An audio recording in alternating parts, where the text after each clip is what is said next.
Gold, trusted gold buyers. మీరు తాకట్టు పెట్టిన బంగారాన్ని విడిపించి ఈ రోజు ఉన్న మార్కెట్ ధరకు కొనబడును.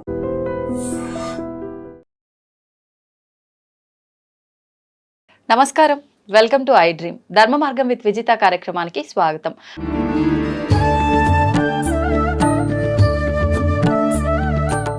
నమస్తే అండి. నమస్తే అండి.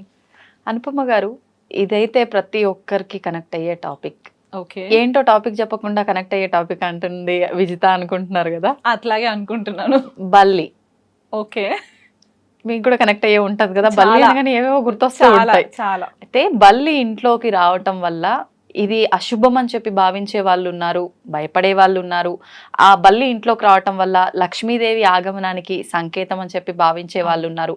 ఎవరి నమ్మకం వాళ్ళదండి. అసలు మీరేమనుకుంటున్నారు బల్లి గురించి చెప్పండి. ఫస్ట్ ఆఫ్ ఆల్, బల్లి టాపిక్ ఒక రాంగ్ పర్సన్ అడుగుతున్నారు మీరు. ఎందుకంటే నాకు బల్లి అంటే చాలా భయం. అవునా? చాలా భయం. ఒక భయం పోతుందేమో ఈ వీడియో వల్ల. చూడాలి అంటే నేను ఈ మధ్య కొద్దిగా అలవాటు చేసుకుంది ఏంటంటే, ప్రతి దాంట్లో కూడా అమ్మవారిని చూడాలి అని చెప్పి నాకు ఒకళ్ళు చెప్పడం వల్ల బలిలో కూడా నేను అమ్మవారిని చూడడం మొదలు పెట్టా. దేవత.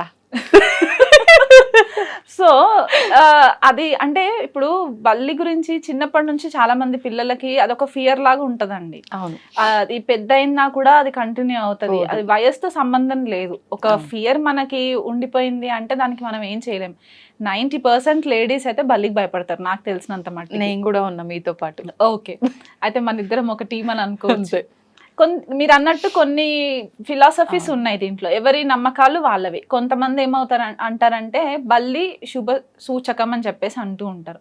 బల్లి ఇంట్లో ఉంటే లక్ష్మీదేవికి సంకేతం అని చెప్పేసి అంటూ ఉంటారు. దానివల్ల సడన్ గా కొంతమందికి ఉదయం లేవగానే బల్లి కనిపించింది అనుకోండి, ఈ రోజు ఏదో నాకు మంచి జరగబోతుంది, ఒక మంచి శకునం లాగా అని కూడా కన్సిడర్ చేస్తూ ఉంటారు. కొంతమంది ఏమంటారంటే ఎక్కువ బల్లులు ఇంట్లో ఉండడం వల్ల గొడవలకి నెగిటివిటీకి కూడా దారి తీస్తుంది అని చెప్పేసి అంటూ ఉంటారు. ఇది శకునాల గురించి మనం కాసేపు పక్కన పెడితే, జనరల్ గా బల్లి ఒక విషపురుగు కిందికే కన్సిడర్ చేసుకోవాలి. కొద్దిగా దాని అపియరెన్స్ కూడా ఇరిటేటింగ్ గా ఉంటది. దాని వల్ల కూడా కొంతమంది ఏమవుతుందంటే, అది ఎక్కడన్నా తెలియక మనం ఏదైనా ఫుడ్ ఐటమ్స్ లో పడడము, అది తెలియకుండా మనం కన్జ్యూమ్ చేస్తే అది పాయిజన్ అవ్వడము, ఇట్లాంటివి కొన్ని భయాలు కూడా కొంతమందికి ఉండే ఛాన్సెస్. మనం వార్తల్లో కూడా కొద్ది రోజుల క్రితం, కొన్ని నెలల క్రితం ఎన్నో చూసాం, బల్లి పడిన ఆహారాన్ని తిని అస్వస్థతకు గురైన వాళ్ళు అని చెప్పి. అవును. సో కొన్ని ఏంటంటే, ఇప్పుడు మంచికి అని ఎందుకు అన్నారంటే, నాకు తెలిసినంత మట్టికి పూర్వం ఏంటంటే బాగా మస్కిటోస్ ఎక్కువ ఉండేవి. మస్కిటో క్లీనింగ్ కంపెనీస్ ఇట్లాంటివి ఏమి ఉండేవి కాదు అప్పట్లో. సో ఈ బల్లికి ఏంటంటే ఆహారము దోమలు కాబట్టి, ఈ ఎక్కువ బల్లులు ఉండడం వల్ల దోమలు రావు, లేకపోతే ఇంట్లో కాక్రోచెస్ రావు. కాక్రోచెస్ ఎక్కడైతే ఉంటాయో అక్కడ బల్లులు ఎక్కువ ఉంటాయి అని చెప్పేసి కూడా వింటూ ఉంటాం మనం. సో ఈ కాక్రోచెస్ కానివ్వండి, దోమలు కానివ్వండి, లేకపోతే ఈగలు కానివ్వండి, ఇవేంటంటే నెగిటివిటీ. ఎక్కువ కాక్రోచెస్ ఉంటే కూడా నెగిటివిటీ. సో వాటిని తినేస్తాయి కాబట్టి ఈ బల్లు. సో దానివల్ల నెగిటివిటీ పోయి కొద్దిగా పాజిటివ్ ఎనర్జీ వస్తుంది అని చెప్పి మన శాస్త్రం ప్రకారం మన పెద్దవాళ్ళు బల్లిని శుభ సూచకం కిందకి కన్సిడర్ చేశారేమో అని నేను అనుకుంటాను. ఎందుకంటే మనకు లాజిక్ తోటి, మనకి సైంటిఫిక్ రీజన్ విత్ లాజిక్ ఆలోచిస్తే గనక. కానీ నాకు ప్రాక్టికల్ గా జరిగిన ఎక్స్పీరియన్సెస్ ఏంటంటే, అది ఒక సైకలాజికల్ యాంగ్జైటీ క్రియేట్ చేస్తుంది బల్లి.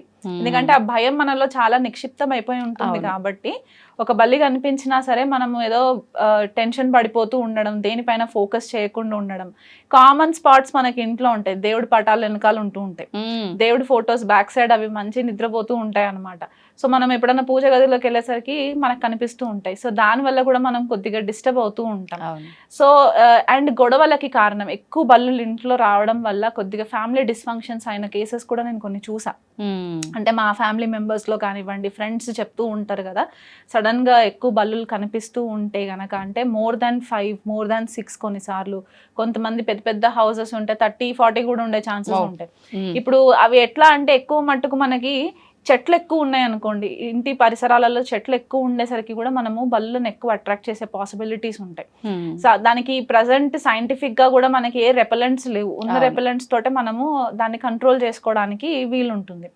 సో మనకి గౌలి శాస్త్రం అని ఒకటి ఉంటుంది, స్పెసిఫిక్ గా బల్లి గురించే ఉంటాయి దాంట్లో. మనకి ఏ బాడీ పార్ట్ పైన బల్లి పడితే ఎట్లాంటి సిగ్నిఫికెన్స్ ఉంటుంది, అది మంచా చెడునా అని చెప్పేసి మనకి గౌలి శాస్త్రంలో ఉంటుంది అన్నమాట. అలా కాకుండా కొంతమంది మనకి ఏంటంటే కొంచెము స్టోరీస్ కూడా ఉన్నాయి, కొన్ని క్లాసికల్ స్టోరీస్ ఉన్నాయి. ఆ క్లాసికల్ స్టోరీస్ ని బట్టి కూడా మనకి ఈ బల్లి యొక్క విశిష్టతని మనకి ఈ మన హిందూ సనాతన ధర్మంలో కొన్ని స్క్రిప్చర్స్ లో రాసిపెట్టి ఉందన్నమాట. అనుపమ గారు, మామూలుగా ఇప్పుడు మీరు చెప్పినట్టుగా చూస్తే బల్లికి మనిషికి ఏదో కనెక్షన్ ఉందేమో అనిపిస్తుంది. ఎందుకు అంటే మీరు చెప్పినట్టుగా ఇప్పుడు ఒక్కొక్క బాడీ పార్ట్ మీద ఎక్కడైతే పడుతుందో దానికి సంబంధించి ఇది దోషము అని చెప్పి ఇలా డిసైడ్ చేయబడింది అని చెప్పి, అంటే ఏదో ఉంది అని ఇక్కడ అర్థమవుతుంది. అదేంటి? ఓకే, నేను చదివినంత మట్టుకు రీసెర్చ్, ఎందుకంటే అసలు శాస్త్రం చెప్పింది ఏంటి అన్నప్పుడు కొద్దిగా మనము రీసెర్చ్ ఓరియంటెడ్ మైండ్ ఉన్నప్పుడు మనం కొద్దిగా డిక్ చేసే అలవాటు ఉంటుంది. కాబట్టి నేను చదివినంత మట్టుకు నాకు తెలిసింది ఏంటి అంటే, మనకి జ్యోతిష్య శాస్త్రంలో వరాహమిహిరుడు అని ఒక మహామేధావి అనమాట. ఆయన మనకి వరాహమిహిర బుక్స్ బృహత్ పరాశర కాకుండా బృహత్ జాతక ఇలాంటి బుక్స్ రాశారనమాట ఆయన. అప్పట్లో ఆయన చాలా ఫేమస్. ఆయన కోడలు కూడా ఆస్ట్రాలజీ చేసేవాళ్ళట. Okay okay. ఆవిడ ఏది చెప్తే అది 100% అక్యురసీ అయ్యేదంట.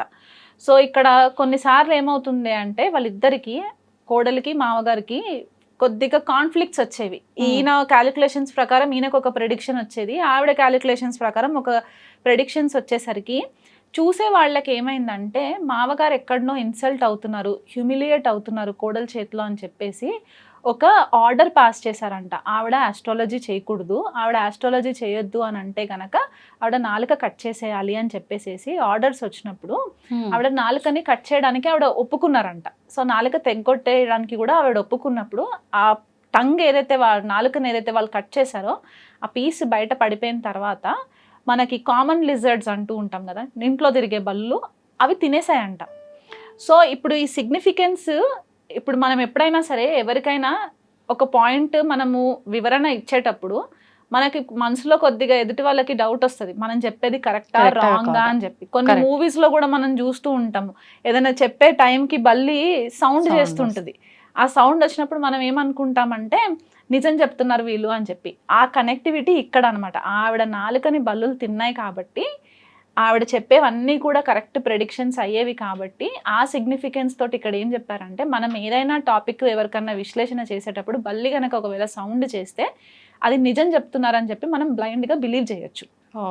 సో ఈ హ్యూమన్ బాడీ పార్ట్స్ పైన ఎట్లాగైతే మనకి ఒక్కొక్క బాడీ పార్ట్, అంటే ఇప్పుడు ఆడవాళ్ళకి ఎడం వైపు పడితే శుభం అని చెప్పేసి, మగవాళ్ళకి కుడివైపు పడితే శుభం అని చెప్పేసి ఏదైతే చెప్తూ ఉంటారో ఈ సిగ్నిఫికెన్స్ ని కూడా మనము దీంట్లో కనెక్టివిటీ చేసుకోవచ్చు అనమాట. ఇది చాలా తక్కువ మందికే తెలుసు అని అనుకుంటున్నాను. ఇది నేనైతే చదివాను దీని గురించి. ఇదొకటి అనమాట. కాకపోతే ఓవరాల్ గా చూసుకున్నట్లయితే కొద్దిగా సైకలాజికల్ ఫియర్స్ అయితే మనకి కనిపిస్తూ ఉంటాయి. అండ్ ఇంకొక కేసెస్ లో నేను విన్నది ఏంటంటే, ఫ్రీక్వెంట్ గా బల్లులు అంటే భయపడే వాళ్ళు పాస్ట్ లైఫ్ రిగ్రెషన్ చేయించుకున్నారు కొంతమంది. పాస్ట్ లైఫ్ రిగ్రెషన్ చేయించుకున్నప్పుడు వాళ్ళకి గత సెవెరల్ పాస్ట్ లైఫ్స్ లో కూడా బల్లితో కనెక్టివిటీ ఉండి ఒక ఫియర్ జోన్ లో ఉండేవాళ్ళట. వాళ్ళు ఎలా అంటే ఒక రూమ్ లో లాక్ చేసేసి బల్లుల దగ్గర వదిలేసి ఉండి అలా చనిపోయి ఉంటే గనక, అంటే బల్లులు కొరికేసి, ఎందుకంటే పాయిజనస్ కదా అవి, కొరికేసి చనిపోయి ఉంటే కనుక అది వీళ్ళ సబ్ కాన్షియస్ మైండ్ లో ఉండిపోయి వీళ్ళకి ఈ లైఫ్ లో కూడా బల్లి ఫియర్స్ ఉంటాయి అని చెప్పేసి పాస్ట్ లైఫ్ రిగ్రెషన్ థెరపిస్టులు ప్రూవ్ చేసిన పాయింట్స్ కూడా ఉన్నాయి కొన్ని. అంటే ఇది అందరికీ జరుగుతుందా అంటే అందరికీ జరగక్కర్లేదు, ఒక్కొక్క సంఘటనని బట్టి ఉంటుంది. అంటే కొన్ని ఎగ్జాంపుల్స్ అనమాట. మనకి ఇవన్నీ దోషాలు పోవాలి, అసలు బల్లి ఏ బాడీ పార్ట్ పైన పడినా పడకపోయినా అసలు ఈ ఫియర్ పోవాలి అని అనుకుంటే గనక మనకి కాంచీపురంలో వరదరాజ పెరుమాళ్ టెంపుల్ ఉన్నది కదా, ఆ టెంపుల్లో మనకి బంగారు బల్లి వెండి బల్లులు చోళరాజులు ఉన్న టైంలో వాళ్ళు నిర్మించడం జరిగింది. కాబట్టి వీలు కుదిరినప్పుడు ఎవరైనా అటువైపు వెళ్తే గనక ఈ టెంపుల్ విజిట్ చేసి బంగారు బల్లి వెండి బల్లిని గనక వీళ్ళు తాకినట్లయితే గనక వీళ్ళకి ఏవైనా ఫ్యూచర్లో తెలిసి తెలియక బల్లిని తొక్కడమో లేకపోతే అది పడడమో లేకపోతే అనుకోకుండా వీళ్ళ చేతుల్లో అది పడి చనిపోవడము ఇలాంటివి ఏమన్నా జరిగినా కూడా ఆ దోషం తొలగిపోయే ఛాన్సెస్ మనకు కనిపిస్తాయి. ఇది మనకి శాస్త్రోపేతంగా కూడా ప్రూవ్ అయింది. ఒకవేళ వెళ్ళలేరు అనుకుంటారు, ఆర్థికంగా వాళ్ళు అంత దూరం ప్రయాణం చేయలేరు అనుకున్న వాళ్ళు ఎవరైనా వెళ్ళి వచ్చి వాళ్ళ సర్కిల్లో ఉంటే గనక వీళ్ళు తెలిసి తెలియక బల్లి వల్ల ఏదైనా దోషానికి గనక వీళ్ళు లోన్ అవుతే వీళ్ళు వెళ్ళి వాళ్ళ కాలు మొక్కినా కూడా ఆ దోషం తీరిపోతుందని చెప్పేసి మనకి పెద్దలు చెప్పే శాస్త్రం. అవును. ఎందుకంటే ఇది మనకి తమిళనాడులో కూడా వినే శాస్త్రం అదే, మనకి ఆంధ్ర తెలంగాణలో కూడా మనకి ఇది పెద్దలు తరతరాలుగా చెప్తూ ఉన్నారు కాబట్టి ఆ పాయింట్. ఈ టాపిక్ జరగడం ఇంకొక చిన్న రీజన్ చెప్తాను. నిన్న మా బాబు ఆడుతూ బలి పడిపోయింది వాడి చేయి పైన. వాడు పరిగెత్తుకుంటూ వచ్చి నా లెఫ్ట్ షోల్డర్ పైన బలి పడిందమ్మా అని అనేసరికి వెంటనే వాడు కాలు చేతులు కడుక్కొని వచ్చి నా కాలు మొక్కేశాడు. ఎందుకంటే నేను వెళ్ళాను కాంచీపురంకి. సో వాడు వెళ్ళలేదు కాబట్టి కాలు మొక్కేసరికి నువ్వేం టెన్షన్ పడక్కర్లేదు, దోషం వెళ్ళిపోతుంది, దానివల్ల ఇబ్బంది లేదని చెప్పేసి మళ్ళీ వాడికి కొద్దిగా ఫ్రెష్ అప్ చేసుకొని శివనామం చేసుకో అని చెప్పేసి చెప్పాను అనమాట.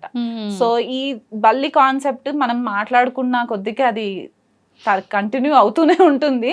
కాకపోతే ఏంటంటే ఎవరి బిలీఫ్ సిస్టమ్ వాళ్ళది, అంతే.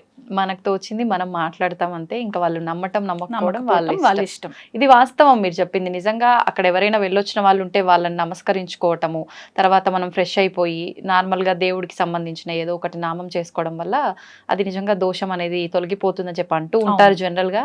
మీరు అదే చెప్పారు. అంటే ఎవరు తప్పు పట్టడానికి ఏం లేదు ఇందులో అని అనుకుంటున్నారు. అంతే ప్రాంతీయం. అనుపమ గారు, బ్రహ్మ ముహూర్తం ఈ మధ్య కాలంలో అంటే ప్రతి ఒక్కరు బ్రహ్మ ముహూర్తంలో గనక మనం ఏదైనా పని చేస్తే రెట్టింపు ఫలితం ఉంటుంది అని చెప్తున్నారు. అసలేంటి మీ సైడ్ నుంచి బ్రహ్మ ముహూర్తం గురించి మీరేం చెప్తారు? మీరు విన్నది కరెక్టే. బ్రహ్మ ముహూర్తం అనే కాన్సెప్ట్ ఇప్పుడు ఇంకెక్కువ ట్రెండ్ లో కనిపిస్తుంది. ఇది వరకు అంత ట్రెండ్ కనిపించేది కాదు, ఇప్పుడు మళ్ళీ ట్రెండ్ లోకి వచ్చింది. మనము కొద్దిగా వెనక్కి వెళ్ళి మన పూర్వం ఋషులు మునులు ఉన్న టైం గనక చూసుకుంటే వాళ్ళు ఉదయం 3 నిద్రలేచేవాళ్ళు, సూర్యోదయం కంటే ముందు నిద్రలేచేవాళ్ళు, వాళ్ళ తపస్సు చేసుకునేవాళ్ళు, సాధన చేసుకునేవాళ్ళు. మెంటల్ క్లారిటీ ఎక్కువ ఉంటుంది బ్రహ్మ ముహూర్తంలో. సో జనరల్గా ఏంటంటే సూర్యోదయం కంటే 1.5 అవర్ ముందు ఉండే ఆ గడి అని మనము బ్రహ్మ ముహూర్తం కిందికి కన్సిడర్ చేస్తామన్నమాట. సూర్యోదయానికి 1.5 అవర్ ముందు అంటే ప్రతిరోజు అలానే ఉంటుంది? అలాగే ఉంటుంది, కానీ మనకేంటంటే జాగ్రఫికల్ లొకేషన్స్ ని బట్టి కొద్దిగా టైం జోన్స్ వేరియేషన్ ఉంటుంది కాబట్టి స్టాండర్డ్ గా మార్నింగ్ 4 నుంచి 5:30 వరకు కన్సిడరేషన్ లోకి తీసుకుంటారు. కానీ కొంతమందికి ఏమవుతుందంటే 3కే నిద్రలేస్తూ ఉంటారు. అదేంటంటే జనరల్ గా ఏమంటారంటే ఒక వేకప్ కాల్ లాగా వస్తుంది అనమాట. ఇప్పుడు ఒక రొటీన్ బిజీ లైఫ్ లో ఉండి సడన్ గా మనకి తెలియకుండా మనం వింటూ ఉంటాం, నాకు తెలియకుండా నేను 3కి నిద్రలేస్తున్నాను ఎందుకు అని చెప్పేసి కొంతమందికి డౌట్స్ వస్తూ ఉంటాయి. నన్ను కూడా కొంతమంది అడిగిన వాళ్ళు ఉన్నారన్నమాట. సో దీనికి సిగ్నిఫికెన్స్ ఏంటి అంటే ఇది ఒక వేకప్ కాల్. అంటే మనకి ఈ సృష్టి ఒక కాల్ చేస్తున్నట్టు అనమాట, ఒక నేచర్ కాల్ లాగా మనకు ఒకటి అవేకనింగ్, మీరు ఆధ్యాత్మిక మార్గంలో వెళ్ళడానికి ఇది ఒక టర్నింగ్ పాయింట్ అనమాట. అండ్ ఇప్పుడు మనకు ఉండే ఈ ఫాస్ట్ ఫార్వర్డ్ లైఫ్కి వచ్చేసరికి మన లైఫ్ స్టైల్స్ అన్నీ మారిపోయాయి. దాన్ని బట్టి మనం టైంకి సరిగ్గా తినము, టైంకి సరిగ్గా పడుకోము. దీనివల్ల కూడా మనకి బాడీలో ఇంబ్యాలెన్సెస్ వచ్చేస్తాయి. అంటే మన బాడీ, మైండ్ అండ్ సోల్ ఇవి కూడా ఇంబ్యాలెన్స్ అయినప్పుడు ఏంటంటే కన్ఫ్యూజన్ వచ్చేస్తూ ఉంటుంది. మనం ఏం చేస్తున్నామో మనకు తెలియని ఒక స్టేట్ ఆఫ్ మైండ్లో ఉంటూ ఉంటాం. సో బ్రహ్మ ముహూర్త కాన్సెప్ట్ ఏంటి అంటే బేసికల్గా ఈ ఉదయము టైం కూడా చాలా ఫ్రెష్ ఎనర్జీ ఉంటుంది. మనకి 3 o'clock కానివ్వండి, 4 o'clock కానివ్వండి, రెగ్యులర్గా ఉన్నంత ట్రాఫిక్ జామ్ లాగా కాకుండా క్లియర్ స్కై ఉంటుంది, క్లియర్ ఎనర్జీ ఉంటుంది. నేచర్ అప్పుడప్పుడే నిద్రలేస్తూ ఉంటుంది. చెట్లు అవ్వచ్చు, పక్షులు అవ్వచ్చు. కాకి ఉదయం 3కి నిద్రలేస్తుందంట. సో అలాగనమాట. సో ఈ టైంకి మనము నిద్ర లేవడం వల్ల ఏమవుతుందంటే మెంటల్ క్లారిటీకి ఫస్ట్ చాలా హెల్ప్ అవుతుంది. ఒకటి ఎందువల్ల అంటే ఆక్సిజన్ లెవెల్స్ హైలో ఉంటాయి, ప్యూరిఫైడ్ ఆక్సిజన్ లెవెల్స్ ఉంటాయి ఆ టైంలో. మనకి శాస్త్రం ప్రకారము గురుగ్రహానికి కూడా బ్రహ్మ ముహూర్తంలో కనెక్ట్ చేస్తారు.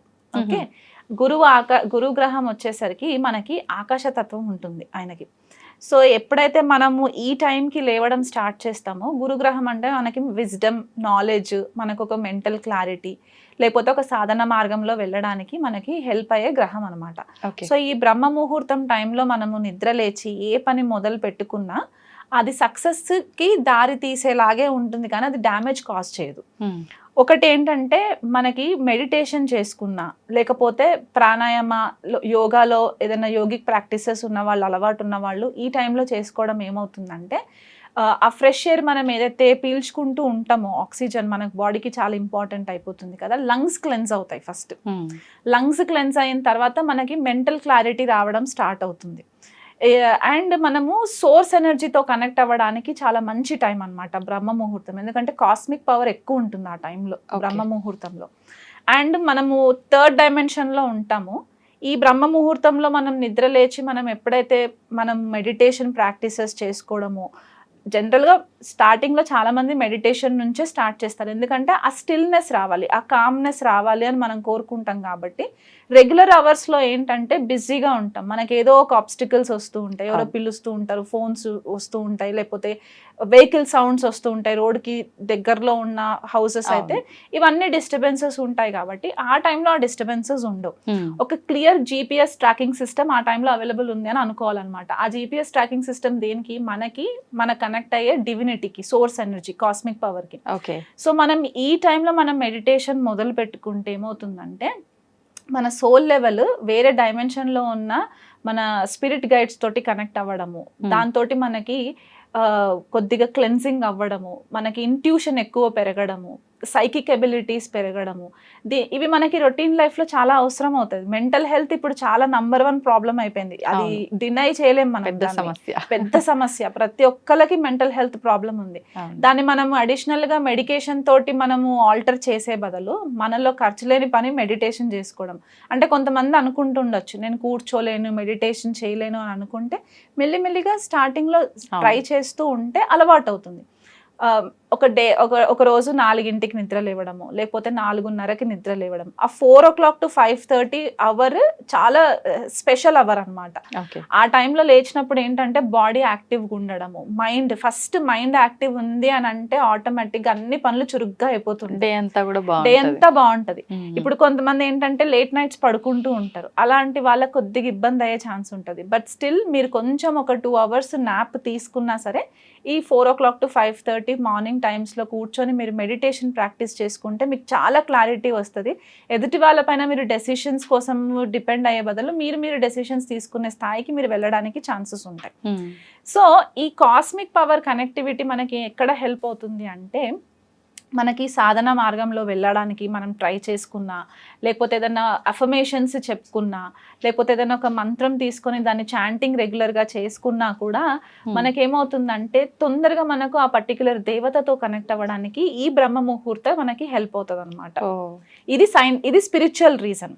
సైంటిఫిక్ రీజన్ అండ్ మెడికల్ రీజన్కి వచ్చేసరికి ఏమవుతుందంటే కొన్ని యూనివర్సిటీస్ స్పెసిఫిక్గా కొంతమంది పైన ఇది రీసెర్చ్ చేసిన ఇన్ఫర్మేషన్ అనమాట. సైకో ఎండోక్రైనాలజీ అని చెప్పి ఒక స్పెషల్ కేటగిరీ ఏదైతే ఉంటుందో వీళ్ళు సైకలాజికల్గా ప్లస్ మన ఎండోక్రైనాలజీ సిస్టమ్ పైన వాళ్ళు ఏదైతే అనాలిసిస్ చేశారో ఈ బ్రహ్మ ముహూర్త టైంలో వాళ్ళు నిద్ర లేచి మెడిటేషన్ చేసిన వాళ్ళ డేటాని తీసుకున్నట్లయితే మనకి బాడీలో మెలటోనిన్ అనే హార్మోన్ రిలీజ్ అవుతుంది. అది మనకి స్లీప్ హార్మోన్ కిందకి కన్సిడర్ అవుతుంది అనమాట.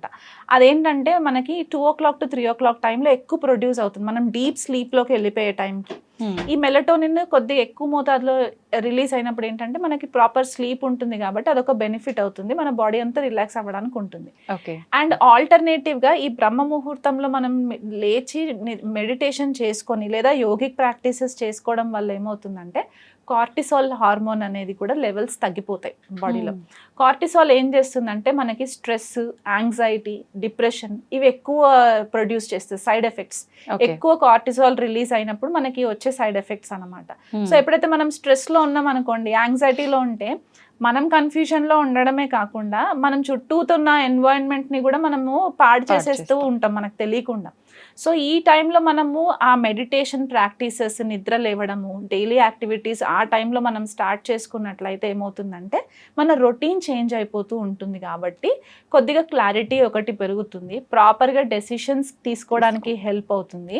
ఏవైనా హెల్త్ ఇష్యూస్ స్పెసిఫిక్గా నేను ఇది అబ్జర్వ్ చేసింది ఏంటి అంటే బ్రహ్మ ముహూర్తంలో లేచి టెర్రస్ పైన కూర్చొని మెడిటేషన్ చేసిన తర్వాత అనులోమ్ విలోమ్ చేసుకున్నారు అనుకోండి, మనకి నేజల్ ప్రాక్టీసెస్ ప్రాణాయామ చేసుకున్నప్పుడు ఏమవుతుందంటే ఈ మనకి బాడీలో ఏవైతే బ్లాకేజెస్ ఉంటాయో స్పెసిఫిక్గా నేజల్ ప్యాసేజ్ దగ్గర బ్లాకేజెస్ వల్ల మనకి మైగ్రేన్ ఇష్యూస్ రావడము, సైనస్ ప్రాబ్లమ్స్, బ్రాంకైటిస్, ఆస్తమా ఇట్లాంటివి ఏవైతే ఉంటాయో అవి కూడా కొద్దిపాటిగా కంట్రోల్ అయ్యే ఛాన్సెస్ ఉంటాయి ప్రాణాయామ అనులోమ్ విలోమ్ చేసిన తర్వాత.